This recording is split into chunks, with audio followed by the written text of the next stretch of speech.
Bienvenidos alumnos y alumnas de quinto grado al desarrollo de la guía de continuidad educativa de la asignatura de Ciencia, Salud y Medio Ambiente, la que corresponde a la fase 1, semana 1. La unidad 1 se llama La salud y algunos movimientos de los cuerpos. El contenido es el sistema esquelético y la evaluación sugerida son características anatómicas de los huesos y diferencias entre el esqueleto del adulto y del niño. Vamos a iniciar con la definición de lo que es el sistema esquelético. El sistema esquelético es el que nos provee la forma externa que tenemos. Está conformado por huesos y cartílagos y por las uniones entre ellos denominadas articulaciones. A este conjunto también se le conoce como esqueleto. Los humanos poseemos un total de 206 huesos y aquí tenemos en la figura 1 el esqueleto humano, que como estamos leyendo en este momento, consta de 206 huesos. Las funciones principales del sistema esquelético son las siguientes: protección, para proteger los órganos internos del cuerpo; movimiento, con ayuda de los músculos permite que nos desplacemos por nuestro entorno; producción de células sanguíneas. Los huesos en su interior tienen la médula ósea, muy importante en la generación de células de la sangre; hematíes, que son los glóbulos rojos; leucocitos, que son los glóbulos blancos; y trombocitos, que son las plaquetas. Huesos. Los huesos son estructuras formadas por tejido óseo de dos tipos: el tejido óseo compacto y el tejido óseo esponjoso, constituido de trabéculas. Hay tres tipos de huesos según sus dimensiones. Tenemos los huesos largos, que son los que presentan una longitud mayor que su anchura y grosor.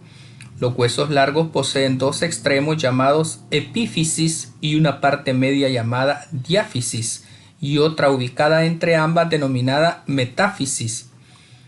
La diáfisis está formada por tejido óseo compacto y la epífisis y la metáfisis por tejido óseo esponjoso. Entre estos estamos hablando de los huesos largos: el fémur, el húmero, el peroné, la tibia, el radio, el cúbito y la clavícula. Y aquí en la figura 2 tenemos que el fémur es un ejemplo de un hueso largo. Miren, aquí tenemos las partes que constituyen un hueso, lo que estábamos mencionando: la epífisis, la metáfisis, la diáfisis. Estábamos hablando de la parte media y de las que estaban en los extremos de cada una de ellas, la metáfisis y la epífisis. Estamos hablando aquí de lo que son las trabéculas y la médula ósea que está dentro de este hueso que se denomina fémur. Hablemos ahora de los huesos cortos. Son los que tienen longitud, grosor y anchura aproximadamente iguales. Entre estos están los huesos de las manos y pies, que forman el carpo y el tarso, respectivamente. Estos huesos se forman de tejido óseo esponjoso y se rodean de una delgada capa de tejido óseo compacto. Miren, aquí tenemos en la figura 3 los huesos marcados con letras. Son huesos cortos y conforman el tarso. Y aquí tenemos todos estos huesos que están marcados con letras, que se denominan huesos cortos, y todos conforman lo que es el tarso. Ahora hablemos de los huesos planos. Estos huesos son largos y curvos, pero se diferencian de los huesos largos en que son delgados. Dentro de este grupo se incluyen las costillas, el esternón, el omóplato y varios huesos del cráneo como el frontal, el parietal y el occipital. Están conformados por dos capas de tejido óseo compacto y en medio de dichas capas por tejido óseo esponjoso. Y aquí tenemos en la figura 4 los huesos parietal, el hueso frontal y el hueso occipital, que son ejemplos de huesos planos que conforman el cráneo. ¿De acuerdo? Bien, vamos ahora a una parte importante y característica de los huesos: es la médula ósea, la cual se ubica entre los espacios del tejido óseo esponjoso y, como hemos explicado, es la responsable de la producción de células sanguíneas. Veamos los cartílagos. Los cartílagos son estructuras conformadas por tejido conectivo y las células que lo constituyen se llaman condrocitos. Existen tres tipos de cartílago: el cartílago hialino, que se caracteriza por presentar un aspecto translúcido y ser el más abundante en el cuerpo. Los cartílagos articulares son de este tipo, son los que tenemos en la figura 5. Miren, los cartílagos articulares son del tipo hialino. Aquí tenemos lo que es un ejemplo de un cartílago articular. Veamos ahora lo que es un fibrocartílago. Se forma por fibras de colágeno y podemos hallarlo en los discos intervertebrales. Aquí lo tenemos en la figura 6.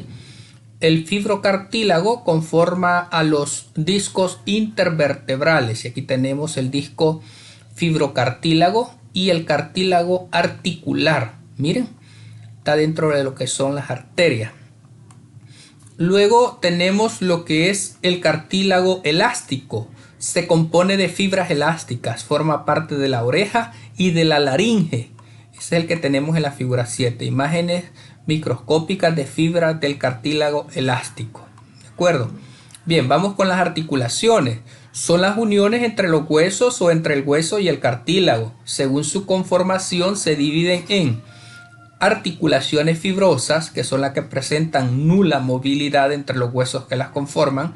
Las que son más representativas son las llamadas suturas que unen a los huesos del cráneo. Aquí en la figura 8 podemos observar las suturas de los huesos del cráneo son articulaciones fibrosas.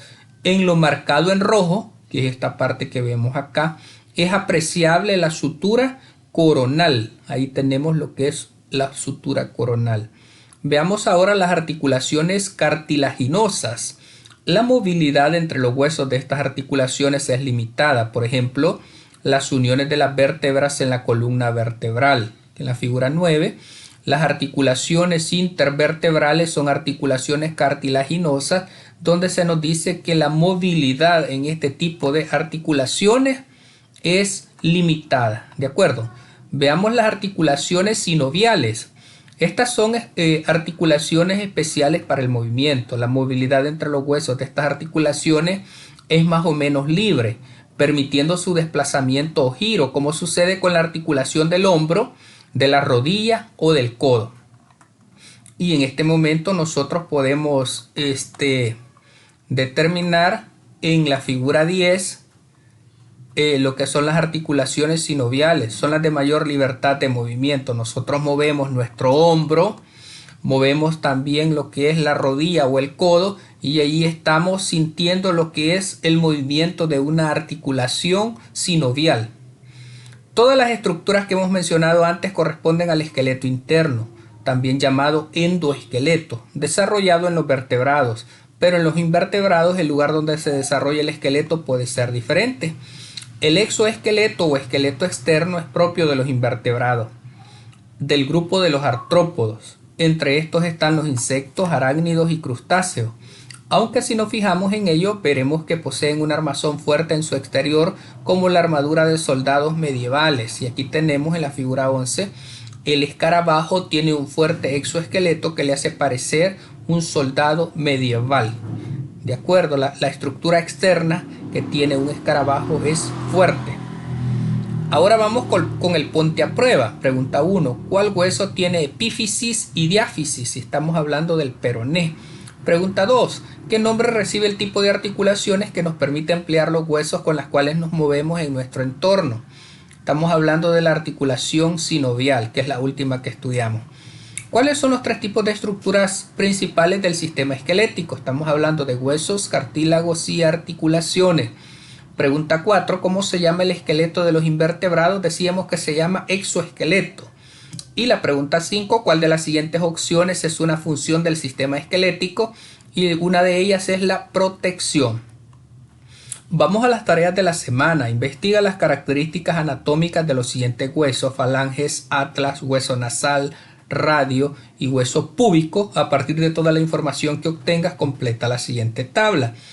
Tenemos 5 columnas. En la primera columna está el hueso, en la segunda columna el tipo de hueso según su dimensión, en la tercera columna está el tipo de articulación que lo une, en la cuarta columna está la ubicación del tejido óseo compacto, en la cuarta y en la quinta columna está la ubicación del tejido óseo esponjoso. Por ejemplo, en el hueso falange, el tipo de hueso es un hueso largo. El tipo de articulación que lo une se llama contractado. El nombre de este tipo de articulación se llama CMC, MP e IF. La ubicación del tejido óseo compacto se puede localizar en la capa externa de los huesos largos, formando la diáfisis en el exterior y en el interior de los huesos planos y en distintas zonas en los huesos cortos. Ahí se encuentra el tejido óseo compacto. Y el tejido óseo esponjoso se encuentra en la epífisis de los huesos, es decir, en los extremos o puntas de los huesos. Veamos el hueso atlas. Es el hueso más alto de toda la columna vertebral. Aquí le vamos a corregir. Más alto de toda la columna vertebral. El tipo de articulación que lo une es una articulación atlantoaxial mediana. Articulación atlantoaxial mediana. Ubicación del tejido óseo compacto se encuentra en el frente de crecimiento del hueso, alineados uno al lado del otro, formando una especie de capa celular de una célula de espeso. Y la ubicación del tejido óseo esponjoso se encuentra en los huesos cortos y en la cabeza de los huesos largos. El hueso nasal es un hueso corto. El tipo de articulación que lo une se articula con la apófisis ascendente del maxilar superior, su borde superior con el hueso frontal y su borde inferior con el cartílago nasal o cartílago dorsal. Su cara interna se articula con lámina perpendicular del etmoides. Y la ubicación del tejido óseo compacto. El hueso nasal compacto son dos pequeñas estructuras óseas ubicadas en la parte más alta de la nariz y en medio de la cara, por arriba del cartílago nasal, formando el macizo facial. La ubicación del tejido óseo esponjoso se encuentra dentro del hueso compacto. Está formado por un entramado en forma de malla compuesto por pequeños trozos de hueso llamados trabéculas óseas. Aquí es donde se encuentra la médula ósea. Y por último veamos el penúltimo sería. Tenemos el radio. El tipo de hueso según sus dimensiones es largo. Tipo de articulación, en su epífisis proximal presenta la cabeza real más o menos cilíndrica, con una cara superior que se articula en el cóndilo humeral, formando la articulación humero-radial, que es una diartrosis del tipo condilea. El borde de esta cabeza se articula con la ulna. Ahora, la ubicación del tejido óseo compacto. Estamos hablando que la ubicación del tejido óseo compacto del hueso radio es en la capa externa de dicho hueso. Y la ubicación del tejido óseo esponjoso, estaríamos hablando que dentro del hueso compacto se encuentra en las articulaciones. Hoy vamos con el hueso púbico. El tipo de hueso según sus dimensiones es irregular. El tipo de articulación que lo une, la sínfisis del pubis, es la articulación cartilaginosa media que une las ramas superiores derecha e izquierda de los huesos púbicos. La ubicación del tejido óseo compacto se puede localizar en la capa externa de los huesos largos, formando la diáfisis. Y la ubicación del tejido óseo esponjoso es la epífisis de los huesos, es decir, en los extremos o puntas de los huesos. Investiga las diferencias entre el esqueleto del adulto y del niño. Las principales diferencias entre el esqueleto de un adulto y de un niño son las siguientes. El esqueleto adulto en plena adultez suele ser más resistente que los del niño. Sin embargo, el esqueleto del niño puede tener más flexibilidad. Otra diferencia, el esqueleto de un niño tiene más huesos, por ello la mayor flexibilidad que el esqueleto de un adulto. El esqueleto es un elemento fundamental para la movilidad de todo el cuerpo humano desde la niñez hasta la adultez.